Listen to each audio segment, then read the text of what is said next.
अमित आहे. मला 2015 पासून ब्लड कॅन्सरचा आजार आहे आणि माझे मित्र आहेत विठ्ठल दोरकर, यांनी मला या पाण्याबद्दल थोडी माहिती दिली. तर त्यावेळेस मी यांच्या घरून काही दिवस पाणी आणलं पिण्यासाठी. तर त्यामध्ये मला ॲसिडिटीमध्ये खूप रिझल्ट माहीत पडाले आणि माझी ॲसिडिटी वाढणं बंद झाली. पण काय व्हायचं किंवा मी ज्या गोळ्या घेतो ना त्या गोळ्यांचे रिझल्ट साईड इफेक्ट मला इतके व्हायचे की माझे लिव्हरचे मला प्रॉब्लेम चालू झाले होते. दिवसाला मी जवळजवळ 14 गोळ्या कंझ्युम करायचो आणि मी त्रस्त झालो होतो गोळ्या घेऊन घेऊन.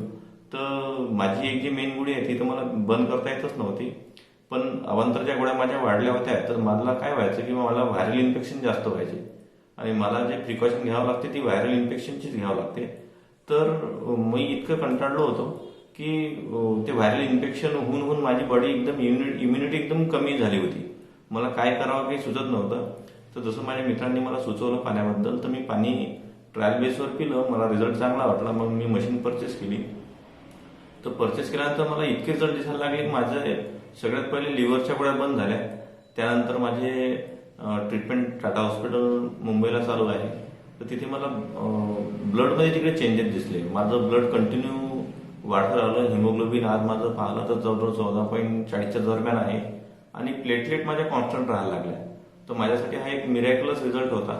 त्यानंतर मला इतके सूक्ष्म रिझल्ट दिसायला लागले की माझी स्किन पूर्ण ड्राय झाली होती. तर स्किनमध्ये एकदम ताजेतवानेपणा आला आणि पोटाचे आजार, माझी विकनेस दूर झाली.